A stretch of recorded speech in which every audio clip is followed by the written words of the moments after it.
Happy Valentine's Day. Happy Valentine's Day. Happy Valentine's Day. Shout out to Outcast. What's up? It's your boy, Andrew L. Case. Middle of the podcast. Today is February 14th, 2023. I'm here with my co-host, as usual, Jude A. Jackson and Kevin A. Lewis. What is up? Happy Valentine's Day, guys. Is it cool for men to wish each other Happy Valentine's Day? I think we should break. I think we should make it a practice of breaking societal norms on this show.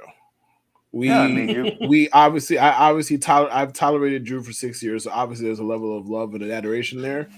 You have tolerated Drew for the same amount of time, so I'm assuming the same thing applies. We all do a show every week. We spend time together. There's love here. Mm-hmm. Like Happy Valentine's Day. Wow. I don't. It is what it is, man. Like I know. Fuck societal norms. Case love your bros. Sorry, go ahead. That's so sweet. Case is yes, indeed. Case is having a great Valentine's Day. I know Kev's having a great Valentine's Day. They're out with their woman and everything. I'm here with how you. It goes. We're here. I'm here with you. I'm happy to be here. Don't get me wrong, here. But like my Valentine's Day is quite literally the same as yours right now. Quite literally the same. We're in the same place. That's true. I know Kevin's there's no roses Day as we sit here on StreamYard on Valentine's Day. Right, on Valentine's Day. There's no roses. There's no sling hanging from the ceiling. Right. I wish there fucking was. I wish I was. I wish I was sliding around a stripper pole right now, but that's neither here nor fucking there. This would be OnlyFans, not StreamYard. Right. It's totally different broadcast. Right. Try to make content. Try to make different kind of content. Not this content. Oh man. Now, so basically, listen, I knew I was going to record at one point, during the week. So got the Valentine's festivities kicked off early. You know what I mean? Seafood dinner, roses and stuff like that. So, Mr. Romantic, you know what I mean? Gotta hold it down. So gotta get out the way early so I could spend time with the people I really love, right? I hope she don't listen to this show, man. I hope she don't listen to the show. Because I don't want to get the news like, hey man, you need a new podcast host. The boy's dead. Like, I don't want to get that news. So on the news, I'm like, local man is sadly gone. And you just see Case sitting in his couch like peacefully with his hands on his chest, like like the plumber dude from Martin. That episode, right. You see the headphones on and everything. He has the glasses on. He has his Jets. He's middle minister podcast shirt on. He's like, well, at least we get some free promo. Yeah. That's definitely the takeaway. If the numbers don't go up at all after that, then I don't know. Right. Right. We can't even get the in honor of Case shirts off. Like, I don't know. Oh my goodness. Oh man. As you guys can see, we are going to do our Super Bowl recap, of course. The Chiefs went off script, so to speak, since script was floating around, and won 38-35 in Super Bowl 52-3. Mm-hmm. Yeah. Good game. Yeah. I didn't like the ending per se, just simply because the flag coming in or whatever. But all in all, it was a good game. What we expected from two of the best teams in the league. Jalen Hurts had 3 touchdowns, which tied the record of Terrell Davis. 3 rushing touchdowns at that, 4 total touchdowns.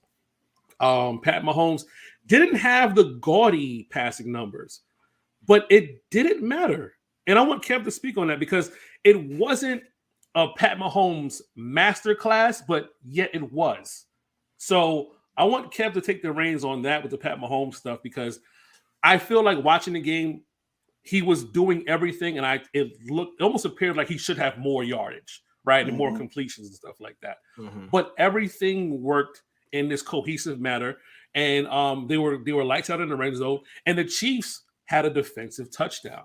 which was one of the props that Tippin Jackson did advise some people to take. So if we do listen to the show, we do pay attention to my main man, Tippin Jackson. One of the props was a defensive touchdown, and the Chiefs were the team that get the defensive touchdown. So shout out to Tippin Jackson. But wait, man, how did you feel about Pat Mahomes' Super Bowl MVP performance? And where do you rank that? The thing with Pat Mahomes is that as far as the actual performance itself, it felt like the loudest 189 yards, whatever he put up. It felt like the loudest 189 yards you could possibly put up. Now, as far as why the numbers said what they said, I mean, the Chiefs had the ball for 19 minutes, 20 minutes in the game total, and then they scored a defensive touchdown. And in the second quarter, Mahomes must have been on the sideline. I don't even know how many actual real life minutes he was on the sideline. It was probably for a long while. So that kind of explains away why the numbers were what they were. He was fantastic. Now, the Eagles didn't provide much resistance in the second half. I'm not saying this to take it away from anybody or add on to any, like that's just was what it was. They didn't show a whole lot of resistance. The Chiefs went in, and this is what happens when you combine arguably the most talented quarterback of all time and one of the best offensive minds of all time. You get adjustments, and you get them, and you get a guy who could execute whatever you want, whatever you need, and Andy Reid did that. He had what's his name? Jonathan Gannon in a fucking blender the entire second half. Whole blender, whole second half. Like he's just like, yeah, I does this. And I've been doing this since you was like in diapers, bro. I does this. Like that's what Andy Reid was telling us the whole second half. He was deep in his fucking Duffy. Deep. Like he did what he did.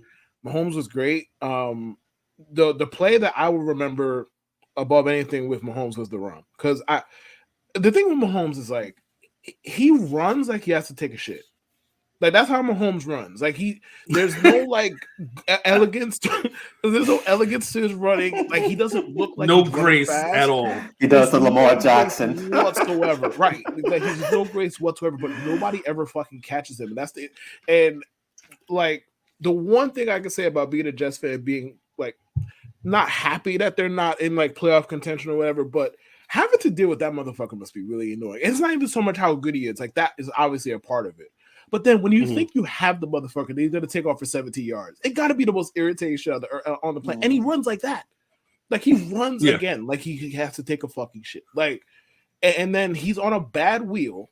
And Hassan Reddick, who's been killing people all year, somehow can't catch this man. Nobody can catch this man until he runs for 29 yards on a bum ankle. The guy he's not normal. Like he's not one of us, bro. Like he's some kind of different. He's some kind of different species. And you know the crazy thing about Mahomes is he didn't even doing crazy passes, no behind the backs, no shovel passes, no look passes. It was just very conventional. But I think that's the crazy thing. Like these last two playoff games for Mahomes, the biggest play of the game he made was with his legs. His ankles falling off his bone, and he's pretty much making these plays. And it's crazy. Like I know he must be happy for Rihanna because that halftime show injected a horse painkiller to kill a horse in him because what he did in the second half. And he also said that those type of things weren't administered to him at halftime, which okay, Pat. Right. Pat. Okay, Pat. Right. You gutted it out on that high. What was it? MCL spring? Yeah, okay. Ankle high. All right. High ankle. High ankle spring. Yeah, like okay. I'm sure he took nothing. Yeah, sure. I was working on mobility, is what he said. Yeah, working on mobility. In what way, Pat? Right. What did they give you to help? Oh with my goodness! Is that? I'm sure he meant I was working with mobility as far as my doctor mobility. That's what he came in and made. He said that man said he ain't take that. I don't know if he thinks we're all collectively Boo Boo the Fool, but I'm just here to say right now that we are not. We don't know who Boo Boo the Fool is, but we just know it ain't us. Yeah, I'm going to. I'll say this, man. I expected more from the defensive line. That's what I was going to transition. Ask you, Jude. The Philadelphia Eagles had they were I think third all time in combined sacks, including postseason with 78, rivaling the 85 Bears. I think who were like 80 something or whatever. They came away from this game 0 sacks from a quarterback who is on a bad leg. Jude, did you expect 0 sacks from the Eagles' defensive front. I obviously expected on both sides more sacks, to be honest. Like I thought that we would see a couple of sacks. I mean, yes, pause on all that stuff. But I thought we would see a couple more sacks. As I'm speaking more sacks, I'm realizing that it's a bit dubious. But yeah, I was expecting to see more defensive pressure. You was trying to see more sacks on Sunday night, Drew? We were just, right? As that random account said, "Where's the meat?" We were trying to see the. You was trying to see more penetration. Yeah, but yeah, that's pretty much surprising to me, and I think part of it's really on the Chiefs end. I mean, Jalen Hurts is a dread, and I mean for both sides, none of the passes. I felt like there weren't that many contested passes or many plays in which the receiver had to make a super duper like crazy tough catch. It was mostly for the most part guys wide open, or maybe there was a guy on them. But other than that, that would require them to hold the ball a bit more. Like for example, Mahomes' first touchdown. Everyone knew as soon as Travis Kelce got off the ball, he was open, touchdown. The two plays on the goal line, which were a great play call by Andy Reid because it's fooled the Eagles twice. It was the same play, but opposite sides of the field. Touchdown to Kadarius Toney, of all people. Touchdown to Sky Moore, who's never scored a touchdown. Both sides, same play. So like stuff like that, when the decisions are that easy, the holes are okay. When the rushing lanes are that open and the decisions are that easy, that's what's going to happen. I don't have much of a schematic impact as to why that was the case. I'm wagering there probably were some double teams as well. I wasn't looking super closely. Mm-hmm. But when it's easy on the back end to complete passes and run through rushing lanes, that's what you're going to get. I mean, to me, you got two of the best offensive lines in the sport playing like it for the most part. And on the Chiefs part, it's like you have a guy that good playing quarterback and you have a coach that good at scheming up stuff and making adjustments. Like, I never thought they'd get 0. Like that much was that part's crazy to me. Yeah, I never thought they'd get 0. I thought they'd get 1, maybe 2, like with Pat holding the ball a little bit too long or whatever. But I don't think they even had any pressure. I don't think there was any pressure on Pat. They did. I mean, and then when they did, he fucking limped to a 29-yard game. So like, what can you fucking do with the guy, man? There was some pressure. It just the funny thing is, it may be early onset. Did you guys notice how hard the Chiefs defense was hitting early in the game? Yo, yes, bro. Yes, they were like, yes. I'm like, oh, they're jacked. They're ready to play. Like they were hitting even later on, like later during the game. Like they were still. I was hearing pops, like pop. Like it was, man. It was something real different about the Chiefs. They were on a mission. The response, the 6-play 75-yard response, like right. I'm like, okay. Like the Eagles came out, scored in the first drive. Chiefs said, okay, 6 plays, 75 yards. Kelce was open, like wide open, I believe, on like maybe three of those passes, I believe. It was the I think the first it was a 20-yard pass on 2nd and 7. And there was the big 18-yard pass as well. And a couple plays he was wide open. It was a quick response. It's a testament to Andy Reid that the entire building knows Travis Kelce is going to get the ball a ton. The opposing team knows he's going to get the ball a ton. The Chiefs know he's going to get the ball a ton. And he's always fucking open. Like, great, the guy's great. I'm not here to say he's not. But it's really a testament to how good Reid is that he's always open. Always. Like, it doesn't matter if they double in, single in, what the context is. Travis Kelce stays open, even though I think teams should probably just double him more and say, all right, you're giving Mahomes single coverage on other people. Okay. I'll deal with that. Or these other people. Let me see other people beat me there, even when, they're holding them, but, that's neither here nor there. So the one thing I was thinking about, during the game, they talked about this a lot, was the quarterback sneak by Jalen Hurts. Because of the unique formation. I mean, I know they're going to ban that shit, by the way. They're going to ban the fuck out of that Unstoppable. Shit. They're going to why don't more teams do that? Just push it. I mean, you would think that's a lot of people. It took them so long to get to this point. Because first of all, it used to be illegal. Like, you couldn't just push teammates forward. It used to be illegal. They, for some reason, waived the rule, which I found to be strange. Like, I was reading up on this the other day. They waived the fucking rule. I don't know which year they waived the rule, but you would think that somebody, it wasn't like 2 years ago. It was quite a bit ago. You would think somebody would have came up with this before. Drag somebody. You can push them. Right, but they used to not be able to push them either. and for some reason they waived that shit. I don't know why, but they did. And it's like, they're going. All I know is they're going to ban that shit. They're going to ban that shit, bro.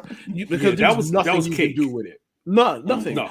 Bro, Chris Jones jumped over the goddamn line of scrimmage. Just like, yo, we'll carry you for 3 yards too. Like, you ain't saying shit. It was like, he jumped over the line of scrimmage, and they're like, oh, that's cute. We're gonna carry you for 3 yards too. Take a ride. Yeah. The thing that kind of killed me because about the gambling portion, I had Jalen Hurts at over 1.5 passing touchdowns. Yeah, that didn't happen.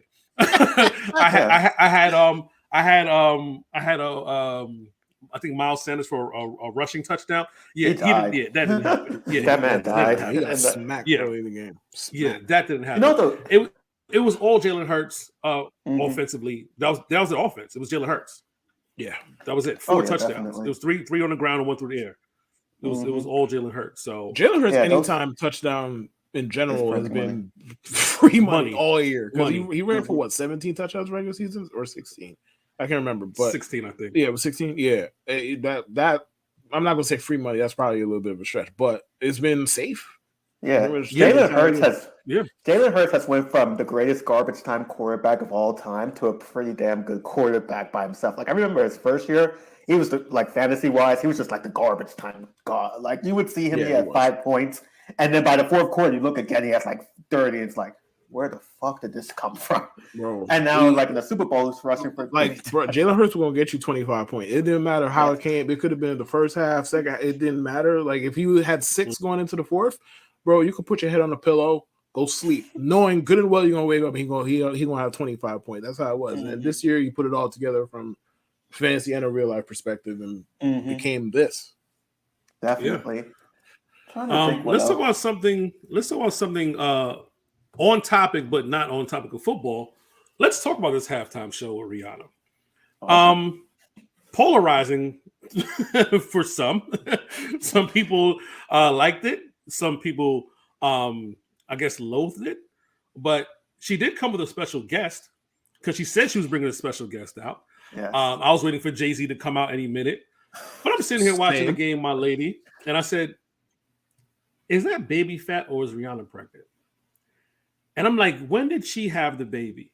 And I'm trying to do the math, and I'm like, it was like May or March, right? And I'm like, I think it was May of last year or something like that, March or May, one of the M's. One of the M's, yeah. But I'm like, she looks very fluffy in the front, and I think the whole timeline on Twitter was like, "Yo, what's going on, Rihanna?" I mean, the word "pregnant" was trending, man. It was trending, man. Yeah. But one thing I wanted to highlight, Kev, which is so funny, women can no longer get mad at us if we don't know if a woman is pregnant or not. Because I saw a lot of women acting like, is she pregnant? Like, so if you can't tell and you're a woman, I'm gonna let you have that. I'm not backing that up in any way, shape, or form. Yeah, you can have that. I did not say that. Andrew L. Case did. I am saying it. Kevin A. Lewis is his thoughts are his own. I feel like, I mean, once you saw how she was moving and everything, I think it was a reasonable conclusion to assume she was sadly pregnant, because many people like Rihanna. She's a very attractive young woman. Many people like Rihanna, so many people are like, "Oh my God, Rihanna, why are you pregnant?" and everything. But I think the funniest tweet I saw was someone criticizing people for getting upset. They were like, "What did you want Rihanna to do? Like spin on her big belly or something?"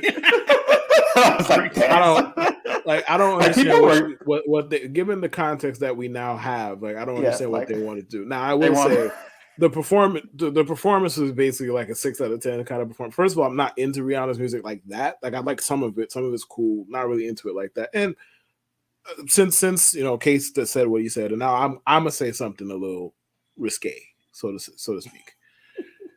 Rihanna sells a certain thing. She sells, like, part of her allure is selling something, right? We could draw your own conclusions, fill in the blank. Seeing her perform while pregnant, fully clothed, not my cup of tea. Let me just say it like that. Not my cup of tea. Oh, come on, Kev. It's not. Gracious, Kev. It's not. Like, it's not. That's not what we're here for. Y'all can sit there and look at me like I'm the evil guy, and that's fine. Cool. And I'm not here to say that like she's a bad musician or like that. I'm not here to say any of that stuff. The performance was pretty average. Pregnant women aren't sexy. That's what Kevin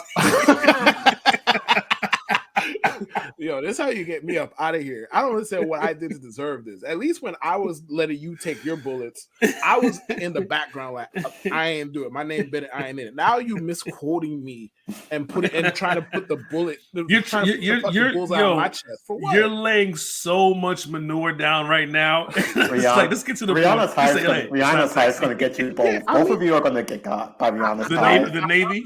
Yes. Rihanna's have a high. Rihanna's a Navy. Women cannot be sexy. Yeah. That's fucking false. You guys have fun with the Navy. All I'm saying is Rihanna sells a certain thing. She ain't come with it. That is, to me, a lot of her fucking appeal. That's all. I love her music. Like if Jay-Z came on stage and started singing R&B songs, I'm gonna be out of that too. Like that, his appeal is rap. That's what he does. That's his fucking appeal. She should have had special guests come out.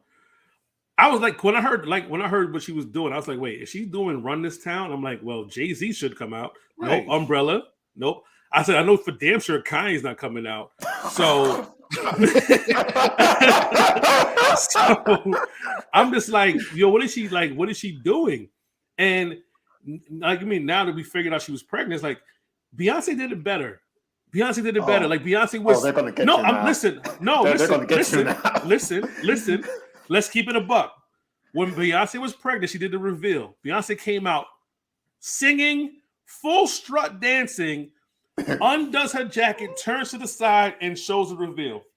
Rihanna comes out, I don't know how many months pregnant she is, in a puffer coat on a floating stage, dancing like Taylor Swift.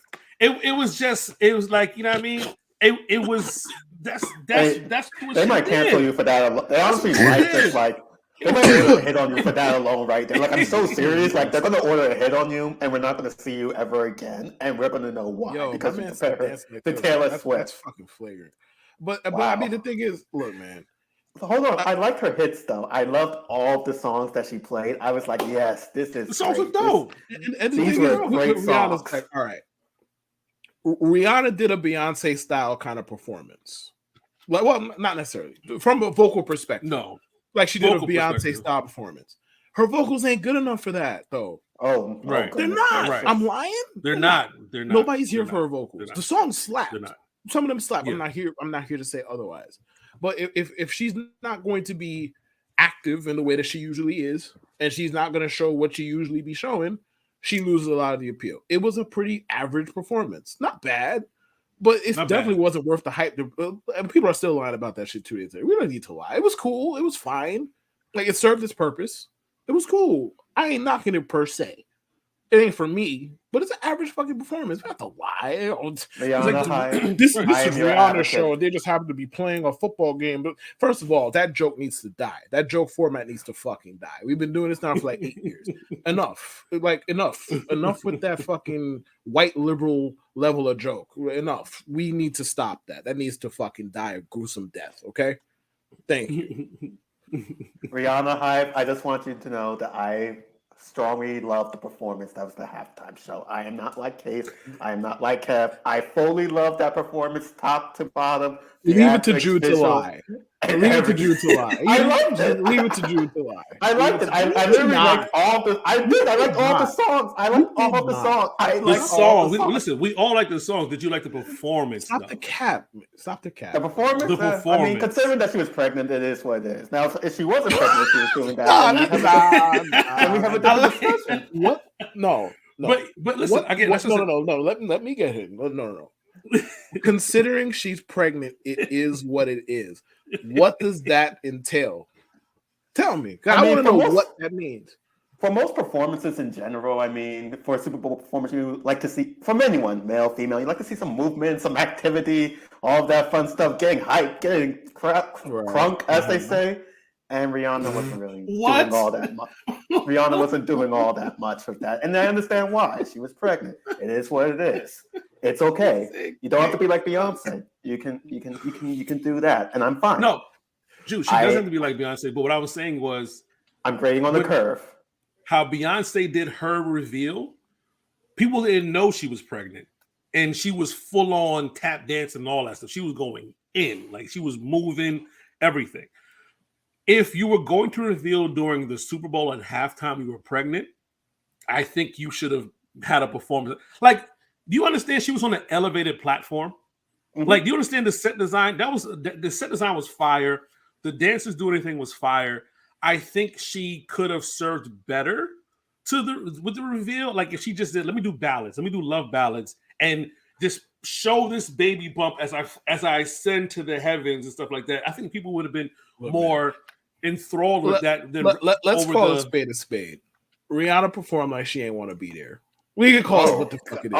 You call like she ain't want to be there. Let's call it what it is. Really Magic Johnson. She performed like Magic Johnson. I'm not gonna be here. I'm not gonna be. She didn't want to fucking be there. We can call it what it is. I mean, she looked like she enjoyed herself. She looked like she had fun. Have you seen Rihanna perform before? That looked like she was enjoying herself. That looked like she was fulfilling an obligation she didn't want to fulfill for free. And God knows, I know a thing or two about that one. I'm doing this podcast with you, ain't I? That's an obligation I don't want to fulfill. Oh, okay, then. Jeez. I'm joking. This is a day about love. Let me stop. She looked like she was having fun. I mean, I know I was having fun. When I heard all those hits, I was like, yes, I know all these songs. Yo, I can't believe Judas lying like that. Yo, like, you're going the wholesome with where he's just straight faced and it says LMFAO. That one, that was Judas during the performance. Wow. While telling us now that he enjoyed it. I like the songs. I was like, yes, all the right, yes. You were sitting there straight faced, not singing none of them.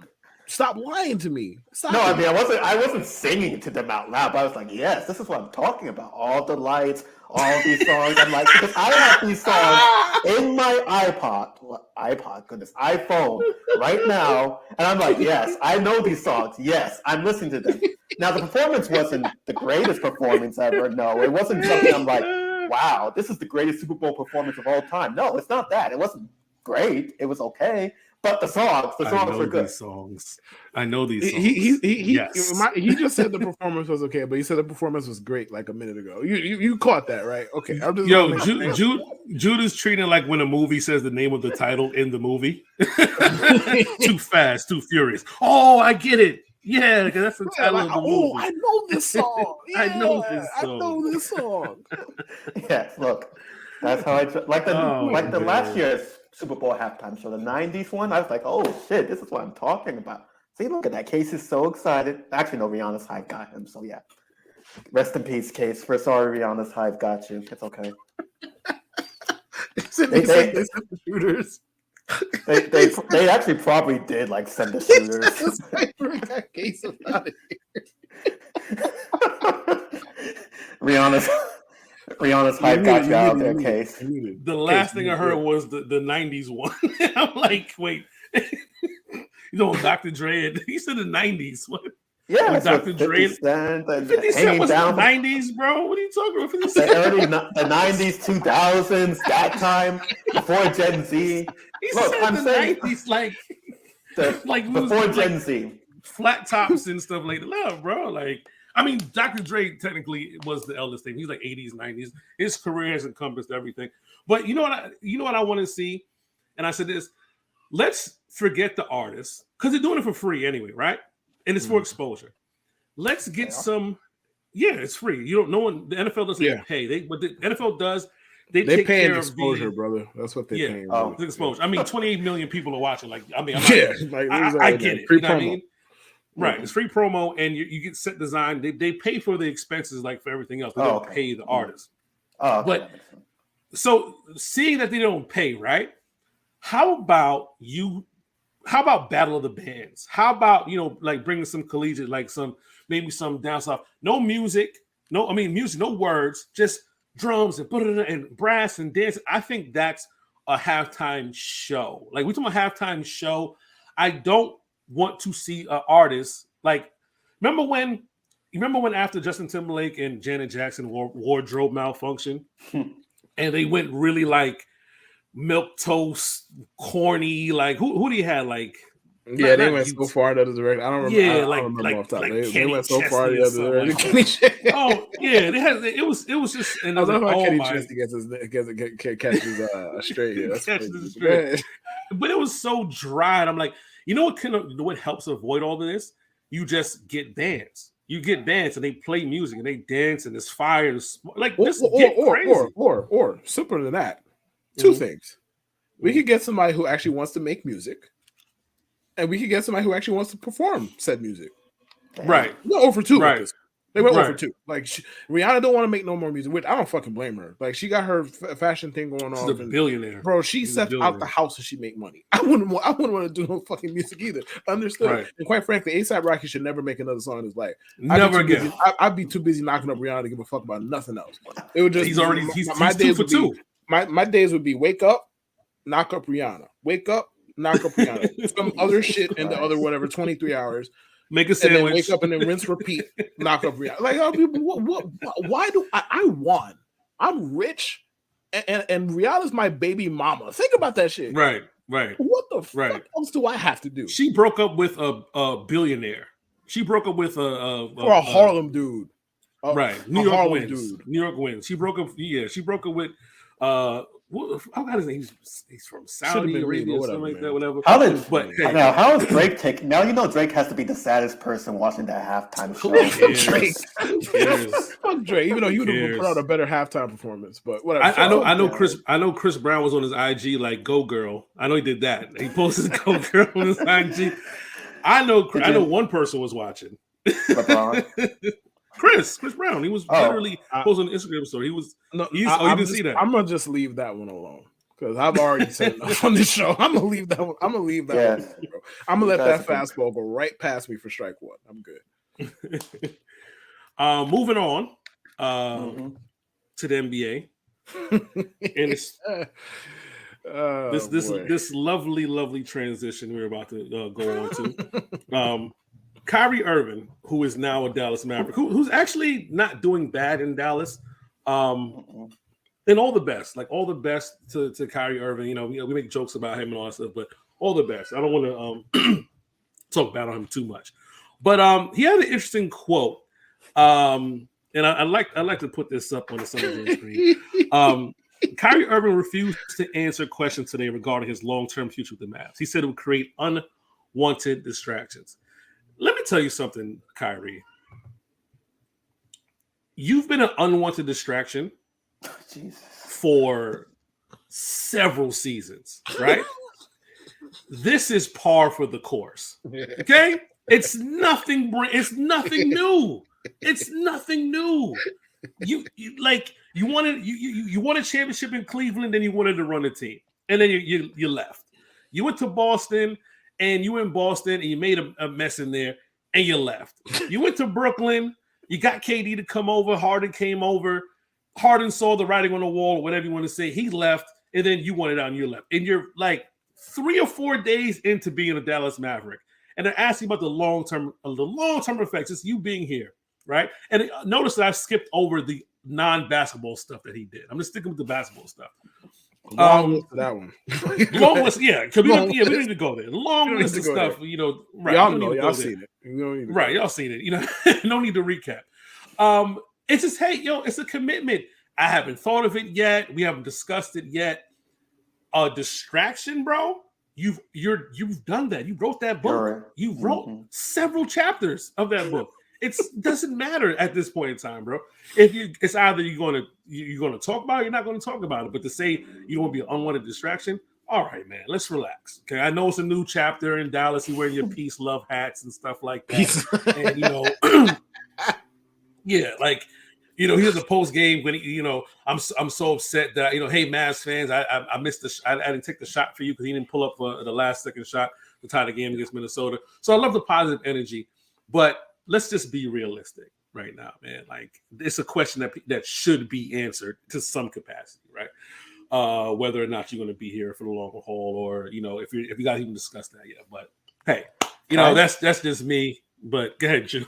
Kyrie's slowly becoming a mercenary now. I mean, I don't know if he's always been a mercenary, but Because, okay, he's so on he what? is Four, five teams, 4 teams in 4 years. He's a mercenary now. Go ahead. Yeah, Kyrie's definitely a mercenary now, but yeah, his entire basketball existence is pretty much a distraction. The only reason why teams are going to put up with it because he's a good player. If he wasn't a good player, he would not. They wouldn't put up with it. That's the only reason why he's a good player. Now, his long-term future with Dallas, it depends. I think if he can lighten Lucas low so he doesn't have to play so much and do so much, I could see him in Dallas long term. But if it's just like Lucas still doing a lot every single game, I think he'll go somewhere else. I don't know. To LeBron, Lakers, I don't know. To the Jazz, the Magic. Who knows? Jazz, no chance. I don't know. These chance. players end up anywhere these days. These guys end up anywhere. I can tell you good and well the Jazz are not signing him because Danny Ainge is not signing Kyrie Irving. But keep going. But yeah, that's just my thoughts of Kyrie. Nothing too crazy. It's going to be interesting to see what he does with Luka. I would hope that the expectation is to make the NBA Finals. I mean, they already were in the conference finals last year, so they think Kyrie's going to be that piece that gets them to the NBA Finals. So maybe, I guess. I don't know. All right. So this is one of those. First of all, somebody who says that is typically full of shit. But let me just start off with that. Sometimes it's true. But for the most part, people who are saying that type of shit are trying to duck a question. That's normally how this goes. And quite frankly, some questions deserve to be ducked.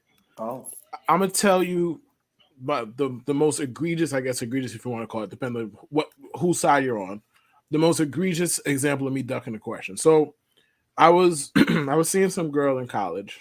It was just we were doing adult activities. There wasn't much else there. Like we were friends, we were cool, like we could hang out, and I was not trying to commit to that woman. Okay. I made this clear on several occasions. Okay. So we this is what? June of 09, May of 09, whenever the Eastern Conference Finals was that year, whatever month. Because this is when LeBron is at like the peak of his athletic powers. And it was game 2 that day. So, we it was Friday. I didn't have no Friday classes, whatever. So, we pull up. We had a picnic or whatever, had a little food, had a good blah, blah, blah. All right. So, we met up at like noon. So, the basketball game starts at 8.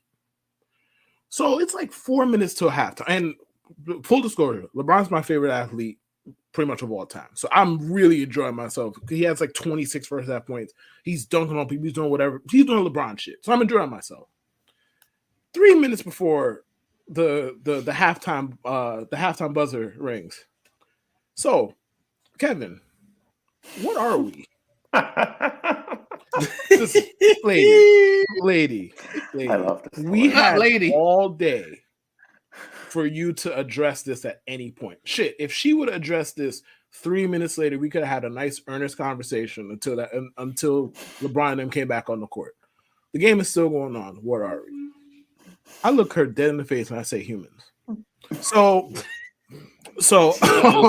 you want to talk about? I think we're gonna lose like all the remaining women listeners. Listen, I was 22 years old. I was a moron. Okay, like I would handle it differently. Happy Valentine's Day, guys. Yeah, whatever. Like we talking about romantic dealings, whatever. Not all of them are great, whatever. Anyways, so she's like, oh, that's what you can pull from your heart. Basically she hit me with the Kirk Franklin. Like that's what you can pull from your heart to tell me. I'm like, I look at her face again, like, is that not a fact? Are we not humans? So she then kicks me out the crib. So I'm like, all right, bet. So I take the half-eaten pizza that I bought and I leave. And that was it. I don't gotta take my pizza. Yeah, fuck that. If you gonna kick me out, I'm gonna take my pizza and I'm gonna go. I'm a broke ass contract at that point. This ain't today where I can just be like, yo, fuck the pizza, have it. Oh, I'm a broke ass contract. That's gonna last me to the next day. So fuck that. You don't want me in the house. Okay, you don't want my pizza in the house either. I bought this shit. So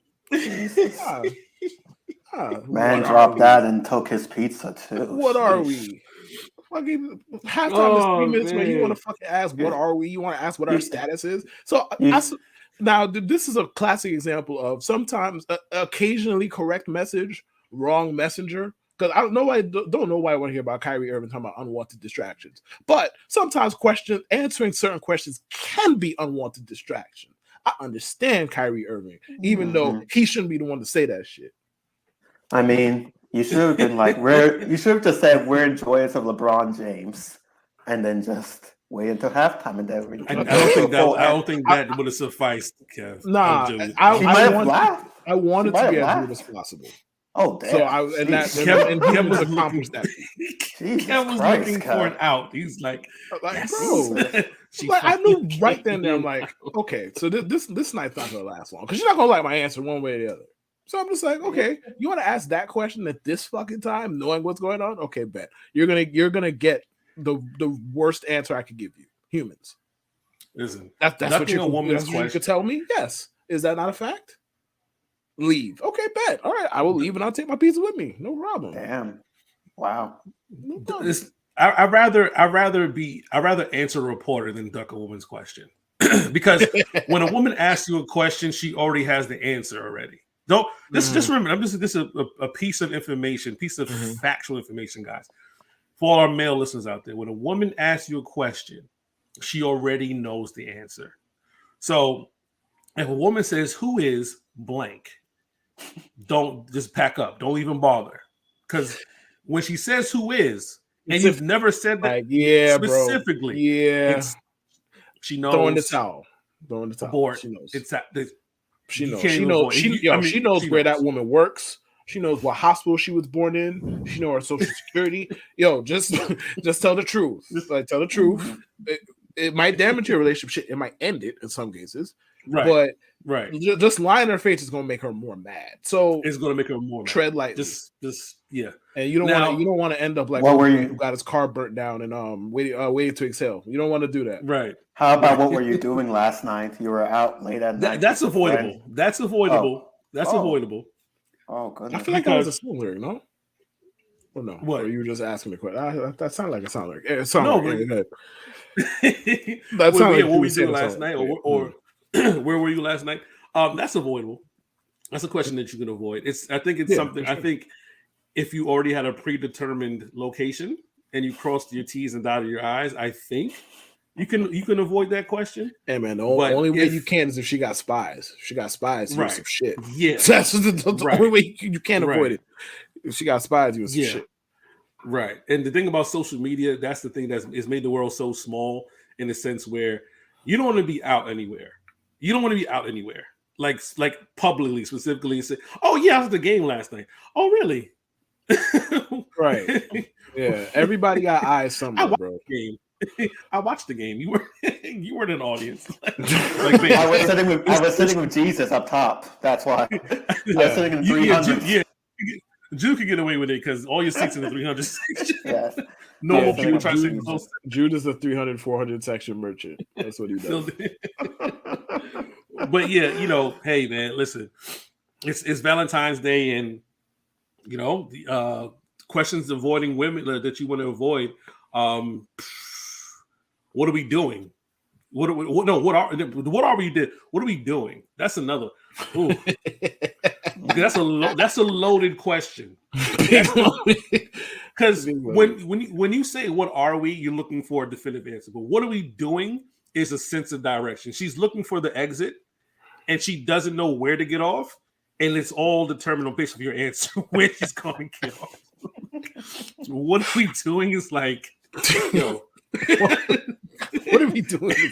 Yeah, that's a dangerous question. That's a dangerous question, man. You give the wrong answer, she might get off the exit, get off the ramp, and get out the car, dog. What if she asks if a random girl on the street's like attractive? Like, hey, babe, do you think she's attractive? Depends on the woman, man. Some women don't care. It depends on the woman. Some women she might be sizing herself up to be like, whatever. Or she might not know what type of woman you like outside of her. Yeah. So it could be like some women will actively look at the women with you. Some women are not like that. Now I will say this: not all women are apply. This doesn't apply to all of them, but I would suggest you don't thirst too enthusiastically. Let's put it that way. Don't do that. Yeah. That is that's an L, regardless of who your woman is. I did that one time. Don't do that. Like, oh yeah, that ass. Nope. The big no. Just be like, that's nice of the woman, or something to that. Be very tame with your thirst. Right. One time, a lady was complimenting a woman's physique, and I think I kept talking about her the whole night. Jesus. She was bad. I'm like, you should have never pointed out to me. Can you explain it to that woman at 7:42 p.m. Eastern, 9:58 p.m. Eastern? He's like, yo, she was bad. She was bad. She's bad, man. The lady must have smacked fire out of you, or should have. Should have. I'm still here. What about who's your friend? Did we already do that one? Like, who's your friend? No, we did not. Who's your friend? Is it like now? That's a funny. You can't avoid who's your friend because you literally have to answer that question. Like, who's your friend? Like, when a woman says who's your friend, is definitely, you already know it's somebody from opposite sex. She wants to know the history. She wants to keep it. Like I said, if a woman asks a question, she already has the answer in mind. So, who's your friend? Hey man, I'm only friends with one woman that I dated. Like, we're really good friends. I push that chips to the middle of the table. I don't want no troubles. Like, yo, she's still my friend. She's always gonna be my friend. This is the history. I did it from this point to this point. I don't want to hear it. You know it. If you want to hit the exit because you're threatened by this, there's the door. Be my guest. But you can't tell me I wasn't being transparent. Mm-hmm. Get that shit. That is true. That is true. That is true. But any way you slice it, man, when a woman starts asking questions, you might be out of love. But speaking of no more love, go. No more love in Brooklyn, man. The Brooklyn Nets, you are an embarrassment. Yeah. It's funny. The Nets are supposed to be an embarrassment of riches, right? The team that has gone out there and acquired in 11 years, 7 trips to the postseason, 2 trips to the second round, 6 future Hall of Fame. Kevin Garnett didn't get inducted yet, right? So let's say 6 future Hall of Famers. Yeah. Mm-hmm. 6 or 7 future Hall of Famers, 8 head coaches, 2 different owners. I watch, and the reason why I have all this information because this segment is kind of for me. It's kind of for me. Oh no, not kind of. Not kind of. We're gonna fill in the gaps, but this is all you, baby. A lot of Brooklyn Nets is, we're still better than the Knicks. And I'm like, to what degree are you better than the Knicks, really? Right? So the timeline is saying since they've moved to Brooklyn. So the timeline is the 11 years. The Nets went to 7 playoffs, and the Knicks went to 2. Right? That's what we're saying. 2. And I think because the other one happened when Melo was still in when Melo was when the Knicks when Melo was on the Knicks, but the Nets were still in Jersey, I believe. I'm not too sure. Mm-hmm. But 2 playoff appearances to 7. Okay. You went to the second round, so did the Knicks. So it took you 7 chances to go just as far as the Knicks did in 2. I'm not a math expert, but if in 2 playoff visits we went to the same distance, I think I'm okay with that. Which, as a Nets fan, you shouldn't be okay with, that you traded a whole bunch of assets, right, to get Garnett, to get KD, not KD, to get was it Harden or Kyrie? Which one? Which trade? I think they traded for traded for Kyrie. Kyrie's traded for Harden. Yeah. Okay. Traded for Harden. Kevin Durant. Yep. Yeah. They did a whole lot. Mm-hmm. People forget that the Nets were the worst team in the league for about 3 seasons before they kind of got back to the playoff race. I think they were like a 8th or 7th seed or whatever. And then they got, they acquired the pieces they acquired, right? But if the Knicks did what the Nets did in 11 years, and all they came out with was the second round, the entire media timeline on Instagram, Twitter, whatever, would clown us to death. I don't think the Brooklyn Nets fans have any room to still make jokes or talk. It was a failure. They have fans? Brooklyn Nets have fans? I mean, they do. Actual fans, not like they're gentrifiers, but like actual fans. The funny thing is, if you yeah, so if you were watching basketball when the Knicks were really bad and the Nets were good, a lot of people liked the Nets, but nobody went to Jersey. That's why they moved to Brooklyn. Nobody went to the arena to go see the Nets in Jersey. Even when they were in the playoffs and making these runs, no one went to see the Nets play. So that's one thing. And the second thing, when the Nets moved to Brooklyn, it's all a part of the same gentrification you were talking about. Jay-Z posing in his fatigues in the middle of the logo. I should have put that picture up. The city's under new management. I should have had that ready for that. The city's under new management and stuff like that. There was a lot of shit talking. Even when the last trade, Max Kellerman tweeted out the city's still under the same management, whatever it can be, Brooklyn, whatever. They failed, bro. They failed. It should be a laughing stock. It should be more critique and criticism. It's not, because they're not even that important. That's the thing. You're not even that important to be mocked. Like the Knicks suck, right? I know that the Knicks suck. Not this year, but they suck like for the past how many amount of years. 20. But even us, 20 years.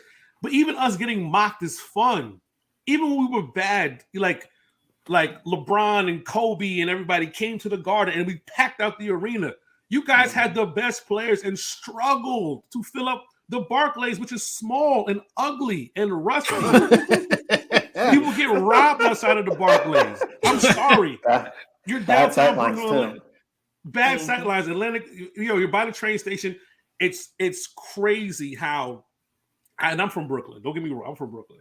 And when the Nets first came to town, I bought a sweatshirt. I bought a hat from Brooklyn, bro. I'm gonna wear some of this in Brooklyn. Wait. Nah, time out. Hold on. You have a Brooklyn Nets sweatshirt in your crib?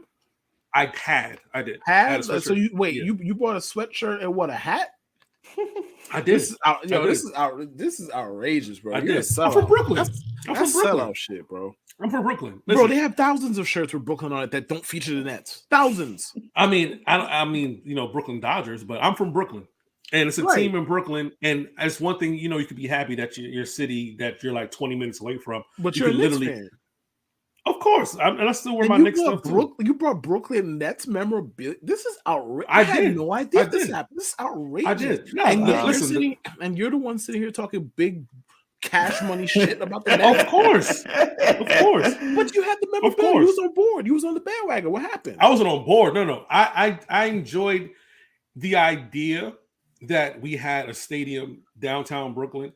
I enjoyed the idea that I can go to a game and not have to go to the Garden and maybe take a $20 cab ride instead of a $40 cab ride back home. You know what I mean? It was a good idea in theory. And when the Knicks ever came to town, I could go up in my Knicks gear talking about shit that I want to. But so I was in support in theory of what the Nets were doing until I realized a bunch of people started to become Nets fans just to clown the Knicks. Because you weren't a Nets fan, you were in Jersey. You know what I mean? You became a Nets fan just to talk bad about it. Says the guy who had the Brooklyn Nets memorabilia the minute they came to Brooklyn. Wow. Interesting. Yeah. Interesting. I did. They weren't fans until the Nets came to Brooklyn. Says the guy who bought Nets memorabilia when they came to Brooklyn. Okay. Sure. You have a piece of history, Case.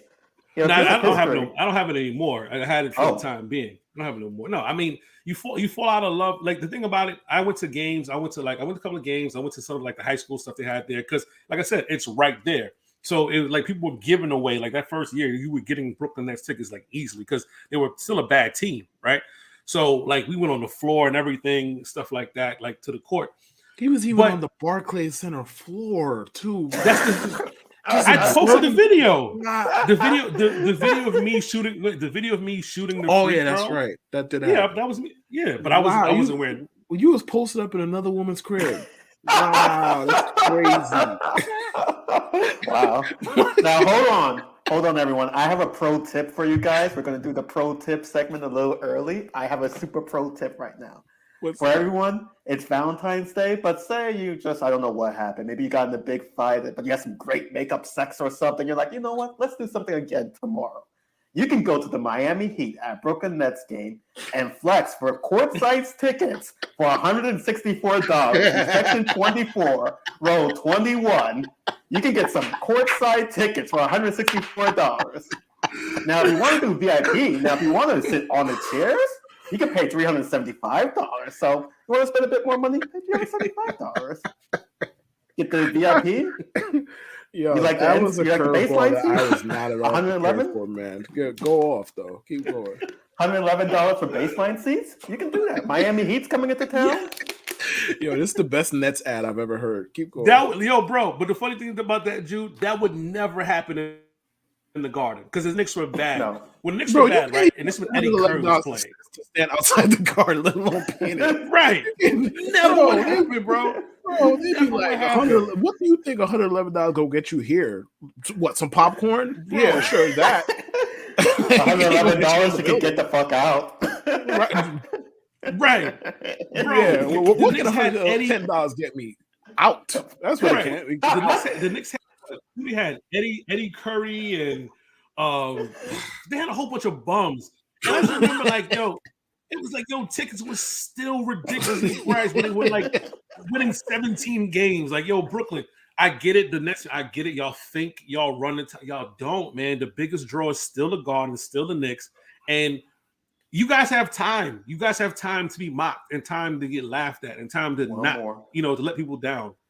One more. Now, if you're feeling really cheap, say you had a great Valentine's Day dinner, you had the greatest sex of all time, and she's like, you know what?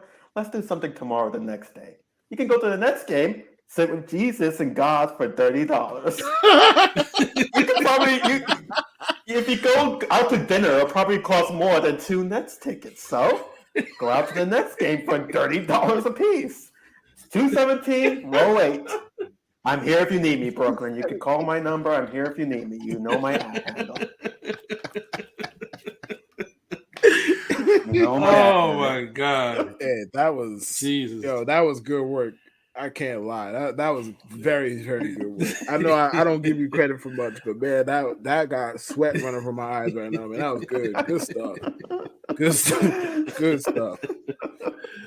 Oh man. Listen, it's Valentine's Day, it's a season of love. And I like to say, when in Rome, do as the Romans do. It's Valentine's Day, man. So let's spread love. We usually say spread love is the Brooklyn way, even though we just trashed the Nets, in that last segment. But let's switch it around and let's name an athlete we love and why. Starting with Jude A. Jackson. I see Kev's look on his face. He knows what I'm going to say. I know what I'm going to say. We don't have to go much further into this. Say it. Alex Smith is one of the athletes that I like to watch. He plays football a good way. He was a good teammate. Everywhere he went, the team got better with him. And when his time was to go, the team they didn't appreciate it. They just cast him aside like garbage. But when his time was to go, the team got even better, and quarterbacks credit him for helping him. So yeah, Alex Smith, great teammate, decent player. He did what he had to do. Speaking of fucking love and couples and shit, I know Alex Smith hates interracial couples. I know good and well he hates interracial couples. I know good and well he must hate interracial couples. Where did it come from? Look who he lost his job to in San Francisco. Oh, wow. Yeah, you know he must hate interracial couples.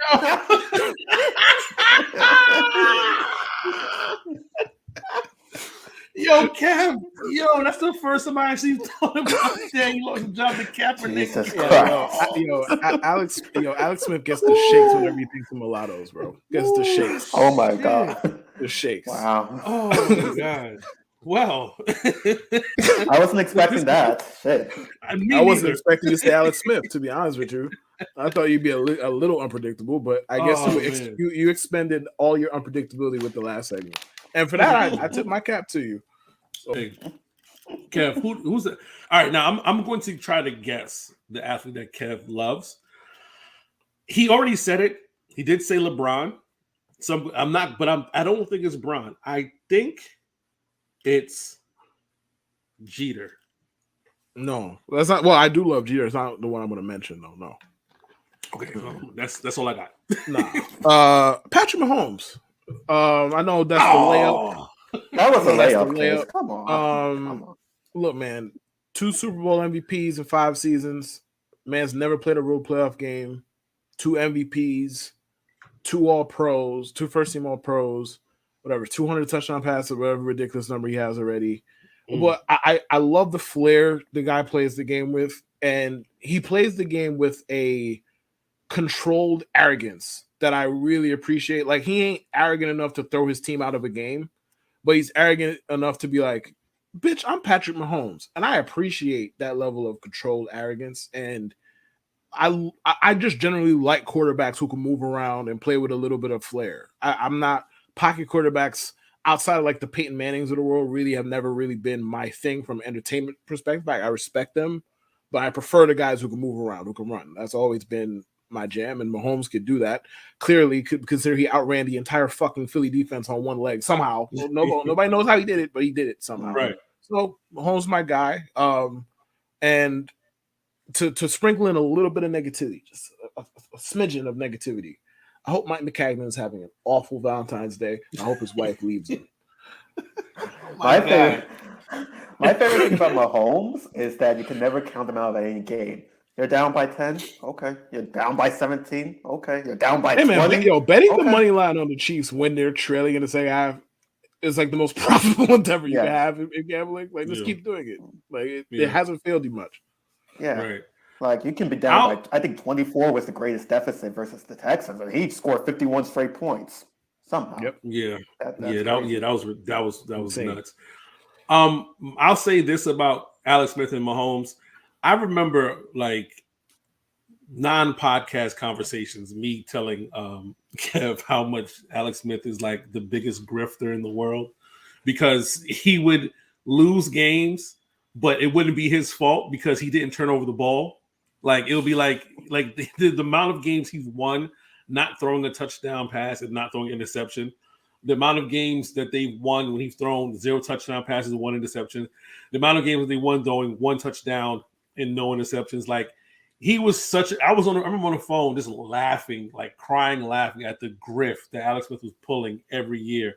And then making fun of Jude because I said Mark Sanchez career high in touchdowns. His time with Alex Smith more than 20 touchdowns twice, man. But we're gonna not get too negative because I have words for Alex Smith later on in the show. But yeah. But as far as Pat Mahomes, man, people have said Pat Mahomes is like the Steph Curry of football, and I'm like, no, he's not. And I'm gonna say why he's not. What Curry had to endure in the beginning of his onset of his career, the injuries, the doubt, and everything like that, and of course he didn't have to combat. He went top 10. And if this was the NBA, Pat Mahomes would go number 1 overall. We know that. We know no questions about his talent. But Pat Mahomes went where he went because the short-sightedness of owners and how they deal with African American quarterbacks, and he proved a lot of people wrong as soon as and he proved a lot of people wrong on set. Like, he did. Like, this, we talking about 5 years in a row. AFC championships, 2 Super Bowls. Steph Curry didn't start his career like that. Steph Curry didn't start his career on fire. Pat Mahomes. The worst thing Patrick Mahomes dealt with in 5 years is probably a bad second half in the AFC championship game. Like, the worst thing he's ever dealt with. Like, if you want to point to the Super Bowl loss, be my guess. I think it's a toss-up. But that's the worst thing he's dealt with. So their career paths are nowhere near alike, really. Yeah, nowhere near alike. So I get when people try to draw the parallels, like the Chiefs, the Warriors, and Steph Curry. But Steph Curry is like 34, 35 years old. Pat Mahomes was 27. And the amount of success that Pat Mahomes had early on, Steph Curry can't mirror that early on.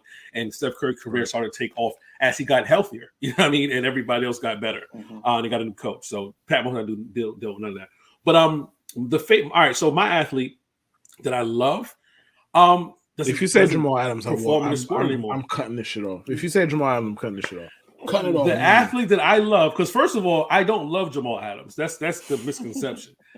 I don't love Jamal Adams. That's a very big misconception. I do not love Jamal. No, I don't love him. I like them being here, stuff like that. I wish him the best. You know what I mean? He was one of my favorite Jets when he was here. Damn, because he did what was best for his career, you stopped loving him? That's crazy. It was never a love thing. I played safety when I played football. Love him and I leave played him, safety when I played football. That's crazy. Love him and leave him. That's crazy.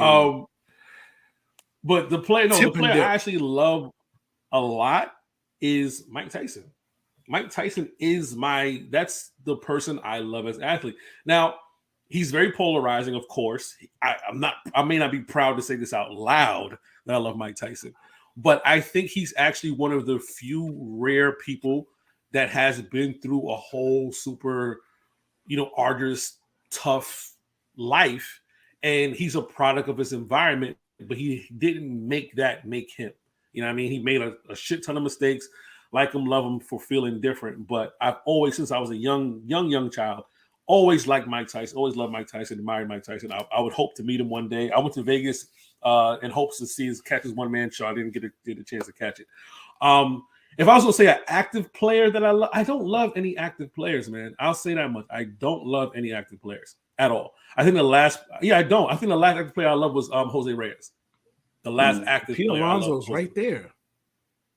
I don't love Pete Alonso. I like him. I don't love Peter. This is unbelievable. No, it's like bro. There's certain. I think when you say I love an athlete, there's certain athletes like I know if I've met them. Like I met Michael Jordan, right? It wasn't like I shook his hand and nothing like that. But he was in a spot. I was working one night, and he was coming out, opened the door. He said, "What's up?" Whatever. He's really fucking tall. He's 6'6". But when people say it's like meeting Jesus and all that aura shit, it is like it is. When you see Michael Jordan, it's like holy shit, like it's Michael Jordan. You know what I mean? I met Revis. I met DeBrickshaw Ferguson. I met some guys from Giants, David Deal. I met a bunch of athletes before. Love an athlete, like, yo, if I met this person and shaking their hand might change my life. I think if I met Mike Tyson, I probably have that feeling.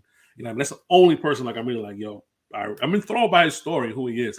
And only equivalent would that be rest in peace DMX. If I ever met DMX, probably the same feeling. Only a person. But yeah. Now this next subject now, since we're on Valentine's Day, it's along the lines. Who do you hate? If everybody remember this Kalisto, I hate you so much right now. Which athlete? Now, a lot of people think I'm going to say Paul Millsap, and I'm not going to. Who's a lot of people? What, 2 people like us? Fans of the show. You know who I hate. A lot of people don't think you say Paul. We do, or we did, and now you're going to say something else. Okay, go ahead. The athlete I hate Tom fucking Brady, Thomas Edward Brady. I hate Tom Brady. Oh my god! It's not because he's successful or nothing like that. It's just his whole story. It just seems like it's supposed to be likable, right? Isn't it supposed to be likable? Mm-hmm. Mr. Unforgettable. Nobody knows who he is. Whatever. He went to Michigan, my alma mater. The team that I wish was my alma mater, the school. Went to Michigan. I'm supposed to like Tom Brady. I'm supposed to love Tom Brady. I actually hate Tom Brady. One of the most, like the most. Not because he beat the Jets and stuff like that. It's just I never looked at him and said, "Yo, he's dope. He's nice." There's nothing about his game that makes me feel like he's nothing about his game at all. He's the GOAT. 7 rings, all the records. Fuck your life, bro. Go get your family back. Talk it. I mean, there are several athletes I'm not like. There are certain points of their career. So, for example, this is going to be random, but Julius Randle, I did not particularly like him last year. He wasn't particularly good, and he was kind of arrogant. He was a little bit arrogant in some aspects. So he wasn't particularly good, just dumbing down people. It's like, of course they're going to boo. Of course they're going to boo you. You're fucking bricking free throws. You're bricking leg up. Everything's a brick from you. So yeah. I didn't particularly like him then. Odell Beckham was another one when he was with the Giants. The early years of the Giants, I wasn't a particularly big fan of him either. It was just a bit too much dancing. A bit too much, huh? That's what we're going to do. And then the last one's Aaron Rodgers. Aaron Rodgers, and it's possible I will have to delete every text, every tweet of me saying anything negative about him. On it. But with Aaron Rodgers, he's I won't say a diva, but he's extremely arrogant. Like it's just how he looks. Like the look on his face. Like you know how Patrick Mahomes doesn't like flaunt like that he can destroy you, he can beat you. Aaron Rodgers does that. He's skipping around on the field. He's doing all this shit. He thinks he's all that, doing the wrestling bells. God forbid anybody has fun at their job. So go ahead. God forbid. All that shit. It's like, no, I don't want to see that. When the Jets beat Aaron Rodgers this year, I was so happy because that man did not look like he was having fun. I was like, yes, Thank you. I'm tired of him having fun at our expense, and now it looks like he's not having fun. Thank you. And he let a poor man and Mike McCarthy. Well, not poor, but poor Mike McCarthy had to deal with Aaron Rodgers. Oh, mute his fucking. Oh, God. Mute his fucking. Or play the world's tiniest violin. Pick one. Pick one. Out of here. Mike McCarthy. You sound like a get off my porch. You hate them uppity dancing blacks. Jude is not consistent when it comes to a lot of things. I'll be the first to say it. I'll say this: he's consistent. He don't like nobody with no personality. I'll say that. Nobody. And it's perfectly encapsulated by the fact that Jude's love athlete was Alex Smith. You know, a wonder bread quarterback, and then the hate was every athlete of the last 15 years. Any personality was his hate. Like you might as well just put all of them in the same box. No, some of them are fine. Some of them I like the personality. Some of them I like all of that. But others, it's just like, just do your thing, get off the field, get back in the huddle, go. Oh, shut up and dribble. That's what, yo. This is what it sounds like. That's exactly what it sounds like. Well, I would do that. I would do that with Aaron Rodgers too. Aaron Rodgers is the one that definitely needs to just shut up and play. Just do your job and play. Aaron Rodgers is the one that actually does need to shut up and play. We're not talking about the white man right now. We're talking about the black people that you're telling to shut up and dribble. That's what we're talking about. We're not talking about. I was with you on the Julius Randle thing until you were like, he's so arrogant. I'm like, yeah. And Drew doesn't like anybody with any athlete with confidence. It's like, how do you think they got there? I don't understand. Like, if you were Rodgers, you could throw a football like that. Why wouldn't you be arrogant? If I did anything as well as Aaron Rodgers, peak Aaron Rodgers through a football, I'd be arrogant. It could be playing beer pong, and I'd be the worst person at the table. It could be anything. I'd be the worst person at the table. Like the worst. You should have been born in the 1940s. Jesus Christ. Well, hopefully it will not be as a black man in the 1940s. I could add to that. Well, I'm going to leave that. I'm hoping it's not as a black man in the 1940s. And I'm going to get into I would be living wrong. I'm going to get into athlete that I don't like. You would have survived. Jamal Adams. So big shocker. I know. First of all, the sick burn he put on the video calling me exhibit with glasses. Look, number one, exhibit is not a bad looking person. Number two, bro, I am a pretty generic dark skinned person. There are so many people you can find that look like me. So many public figures you can find that look like me. James Harden with glasses would have made more sense. He said exhibit. Right. So not only is his burn inaccurate, not actually an insult, even if it was accurate, but I'm wondering if he was visually impaired. I'm genuinely wondering at this point, was he visually impaired? Because there's no way you see how he is in pass coverage. He's exhibit with glasses. And also, speaking of Jude and the whole personality talk, first of all, I thought Jamal Adams was a lame pretty much the minute he walked in till the minute he left to now. Really, he's been the same guy. But there was the Panthers Jets game from 16, yeah, where Cam scored the touchdown and was celebrating. I think Jamal I don't know if he went up to him and pushed him. I don't remember how it went. I remember that. I remember. And the Jets were getting washed. Yeah, and Jets fans were doing the whole loser, like, yeah, Jamal, yeah, tell him, Jamal, don't let him disrespect our end zone. That bravado bullshit, and it's like, bro, y'all, the team is getting smacked. Maybe Jamal should have kept that energy to keep him out of the end zone in the fucking first place. But Jamal is. Oh, and finally, I got one more to get off my chest before we stop doing this. During the whole his last season here, where there was the whole trade back and forth where the Jets were taking calls and Jamal allegedly was begging the Cowboys behind the scenes to get the GM to do something to get him out of New York or whatever. He had Ryan Clark basically on TV being his mouthpiece day after day after day after day. And that part is fine. They went to LSU, cool, they got that connection. But on one random day, NFL Live, Ryan Clark sat up there and said, the Jets are taking calls about Jamal Adams. You don't see other people doing this to their franchise players, which on its surface, not the wildest thing to say. He followed up with, you don't see New England doing this with Tom Brady. You don't see the Rams doing this with Aaron Donald. You don't see I think JJ Watt was on the Texans still. You don't see the Texans doing this with JJ Watt. I remember that. I was bro. Did I like fall asleep and hibernate for like 3 years? And Jamal Adams just way better than I remembered at the time because he ain't none of them motherfuckers. Bringing up Tom Brady and that is. Yeah, that's egregious. You know what? I'm not even gonna mince words. That's elite dick eating. Okay, like I'm gonna just say it flat out. Elite, like top tier nut hugging. Period. There's no other way. I don't feel like mincing words. I don't feel like censoring myself. That shit is top tier nut hugging. Top tier. Like they wouldn't do Tom Brady. Like, oh gee, I wonder the fuck why. I wonder why. And by the way, the Patriots drafted a quarterback in the first round while Tom Brady was under contract. On top of the idiocy of the comparison at all, or putting them in the same sentence, whatever you want to put at all. They drafted a quarterback in the first round while he was under contract. So that they did. Yep, that they did. Fuck that guy. And then they let Tom Brady go. Correct. How much persistence? They wouldn't do this to Brady. Anyways, yeah, carry on. Hey man, listen. The great thing about the sport, you can love an athlete, an obscure athlete. I know some people just love like random people for no reason. Guys who are even like superstars or starters. And you can hate somebody who, like me, irrationally, like Paul Millsap, for no reason apparently at all. Just the look of his face, just the cut of the man's jib. But we are a podcast. We this is still in the theme of Valentine's Day, and when it's Valentine's Day, you find that special someone.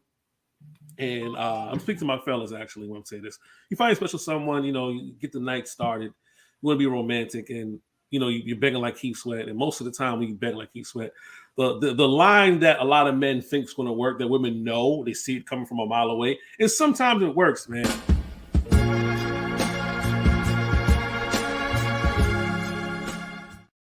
It's time to put the tip in with Tippin Jackson. Now, we don't have any Jew doesn't have any tips tonight.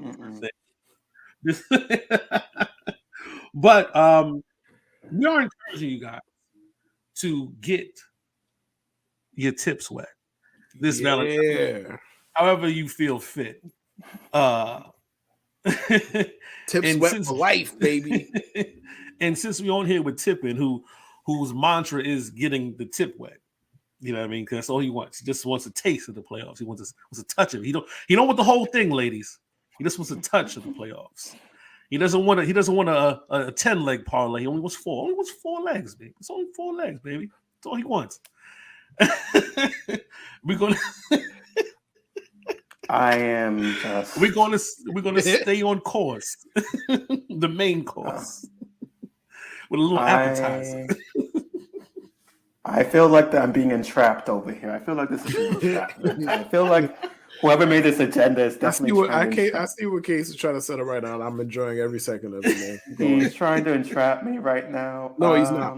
But you'll see when he's finished. Oh, so this one a little taste, a little tidbit. Jesus Christ. So a pinch of pussy? A piece of it. A smidgen of pussy. A smidgen. That's a sniff, a whiff, a morsel, a crumb of the pussy. Nah, morsel hit. Yo, that would hit, man. I'm not gonna lie. Judah's never made me laugh harder at the podcast. That's something you only sniff with one nostril. You just smelled in one nostril. Just like, what? What? And then you just smell the other nostril, but it's just like you only smell in one nostril. But no pro tips this week. Jude didn't have any picks that stood out in that screen, but we do want to encourage everybody. I have one. I have one. Just one. All-Star game. Okay. That's all. All-Star game bet the over. Yes. I mean, good suggestion. Yeah. Oh, while we're here, not to steal your shine, but same gambling tip. 3-point contest. Bet on whoever got the highest odds. Mm-hmm. It's a fucking shooting contest. You might as well, bro. Mm-hmm. Yeah. You might as well. Bet on whoever got the highest odds, bro. Cat won last year, I think. He was like plus 1,300. Was it last year that he won? It was like last year, the year before, but he was like at no, but I remember tweeting that like, yo, he got the highest. Yeah, he was like that was like the one of the worst 3-point shooting contests we've seen. That's why when he won. Yeah, that was like the one of the worst ones. All I remember is being like, hey man, look, it's a shooting contest. Just put on the fucking highest odds. You might as well, man. It's a shooting contest. You might as well. Another thing I'll say, since now I'm in a bit of a flow, is for the most part with betting, and I say NBA and MLB too. Just had to get the one thing is the one thing I'll say is that on the long run with players and everything, players have their ebbs and flows, and it's much like stocks. Like if a player's having a hot shooting night, and he's having a hot shooting night for several games, and you finally get on it but it's like the last time, and all of a sudden you bet on him and he sucks. Then it's like you'd rather when a player just starts having a hot shooting night to bet on them than it is to bet on them when he's having like 4 or 5 straight games, because eventually the regression and stuff is going to go down. Say for like home runs, Aaron Judge had a period where he was hitting home runs like crazy. Yeah. Home runs left, home runs right, front and center. And I think it was July, August, he went through like a long stretch where he didn't hit any home runs. Partially because he was getting walked every time on the plate, but stuff like that. So like if you're betting NBA, MLB, stuff over a long period of time, long games, many sample size, always just think about where you're betting a guy. Like you don't want to bet him when he's like so hot, he's like flaming hot, and everyone's talking about him. Like probably when he's just starting out because he's finding his confidence and everything. It's more of a psychological thing. Like Cam Thomas, who had like 43 straight, and all of a sudden just flamed out. He's not going to have 40 points every single game. You sure? Sure. Who knows? I mean, all 5 Nets fans who are going there might see 40 points every single game. But for the most part, catching wild strays today. This is funny. Deserved strays. But hey, listen, that's all you needed, Jude, was to get started, man. You just had to put the tip in, man. That's why we call you Tip in Jackson. You got to get a little wet. It's Valentine's Day. Get it started. Get it started. That's what it's all about on Valentine's Day. Is getting a tip in. Of course, that was our favorite segment.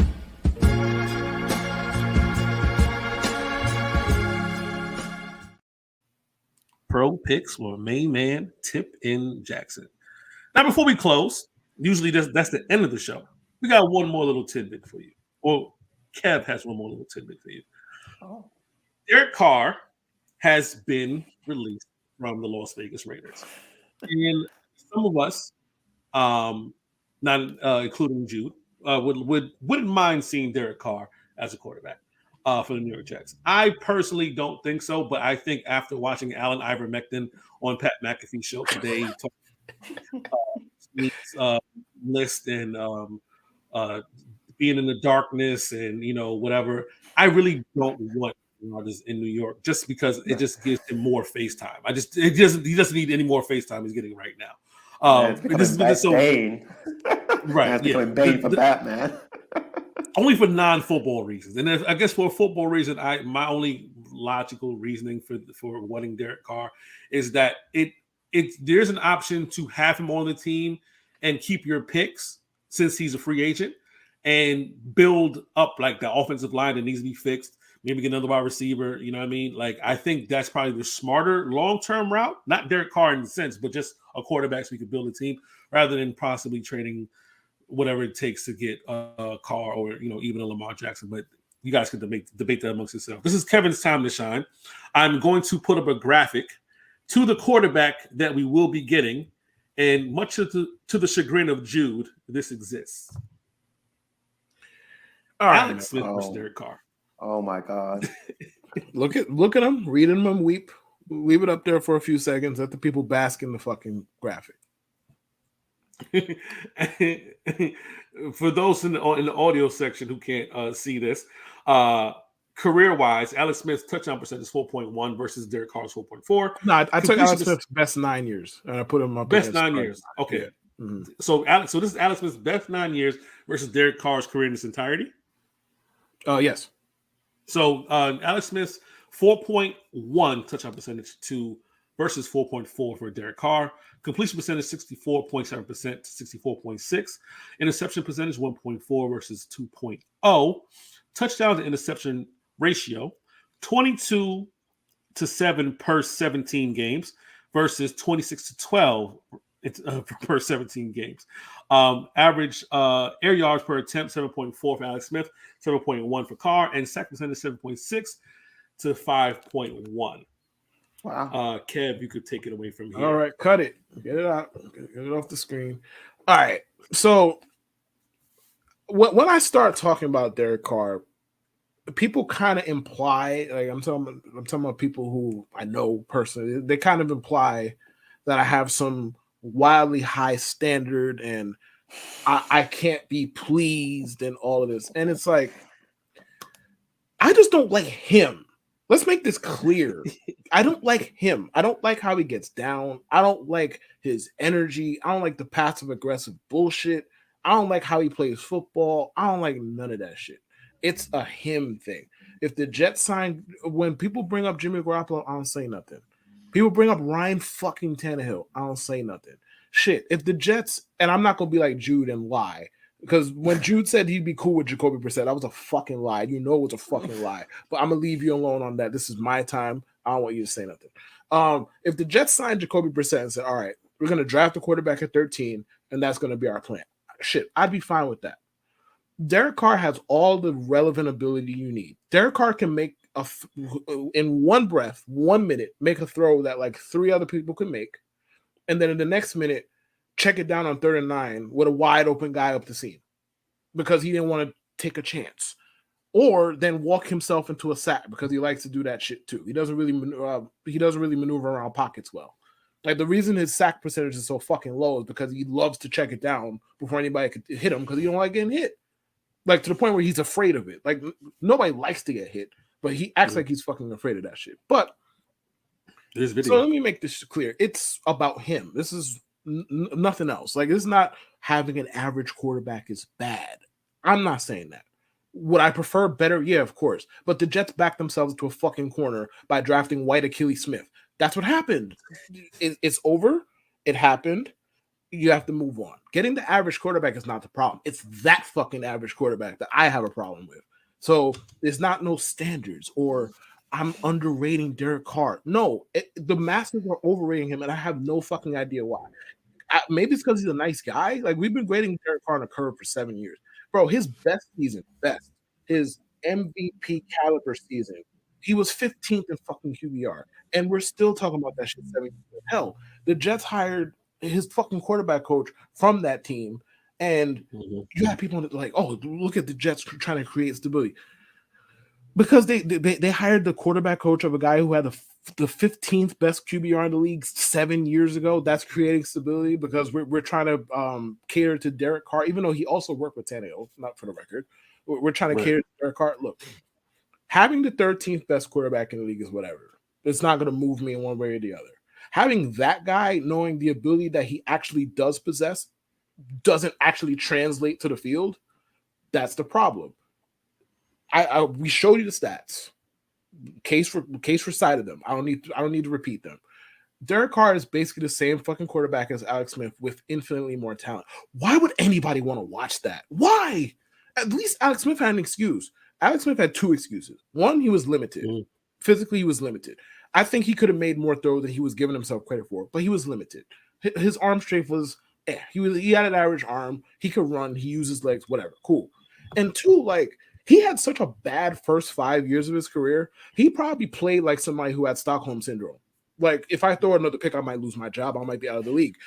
That's how he played. I can't even really, the human side of me really can't. Well, the human side of me, like there's another side. Anyways, man, it's on some demon time now. The monster. I'm a demon time right now.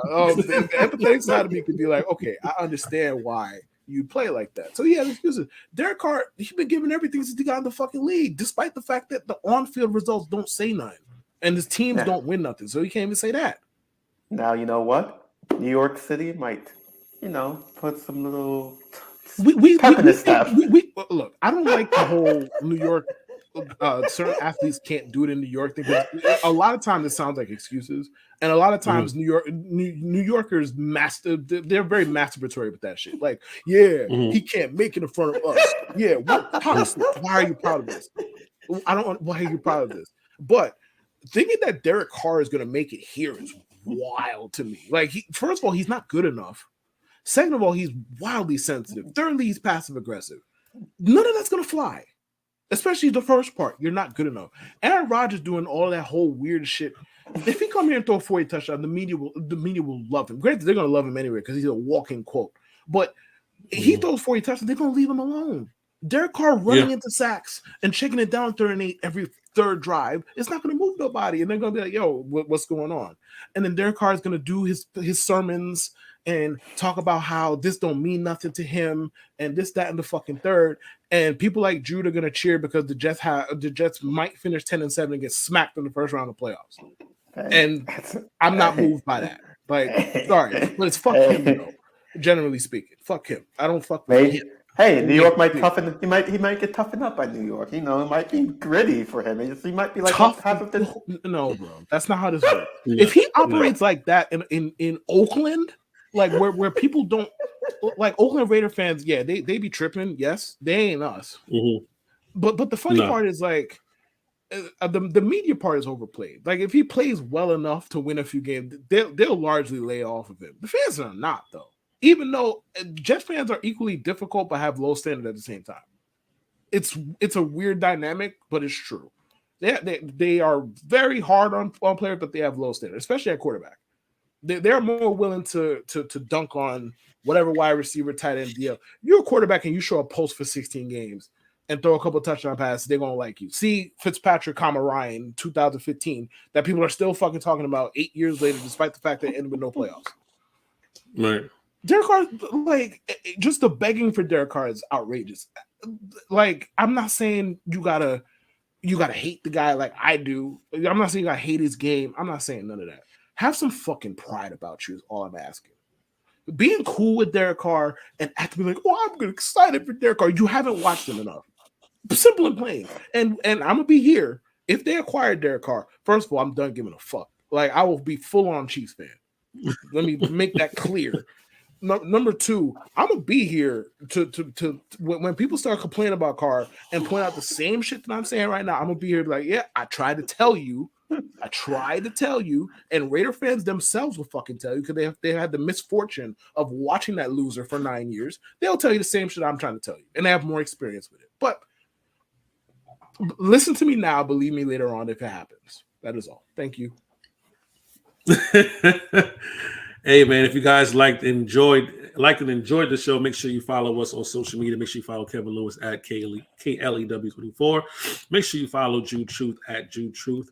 Make sure you follow the podcast at MIPod69, and make sure not to follow me. Guys, we're on TikTok, baby. Middle Initial Podcast is on TikTok. Make sure you follow us on TikTok. I'm about to give that TikTok name right now. We just started it. It's middle_initial_pod. I should definitely put that up there so people can find us. That would be helpful. That might be useful. Yeah, that might be useful, man. But who knows? But yeah, make sure you follow us on TikTok at Middle Initial Pod. It's middle underscore, and I spelled middle wrong. Sorry. Let's fix that. Spelled that wrong. Trying to type. Oh my god! Yeah, the Brooklyn school system. Hey, man! Hey! Whoa! Let's not do that. It's a typo. It's a typo. Middle. If you spell it wrong again, initial underscore on TikTok. Make sure you follow on TikTok. Good job. We had a couple of good TikToks up there. The Sauce Gardner one is the one I edited, and of course our tagline as the baldest podcast in the game. So definitely check us out on TikTok. We're gonna drop more stuff next week. We have Dr. Jordan Breeding, not a real doctor, joining us next week. It's going to be a fun episode. Definitely going to talk about some obscure things next week. But special guest Jordan Breeding. Definitely follow him on Twitter and check him out on YouTube. That's all we got, guys. Stay inspired by 69. Have a blessed night, and I will see you later. Bye-bye. Peace.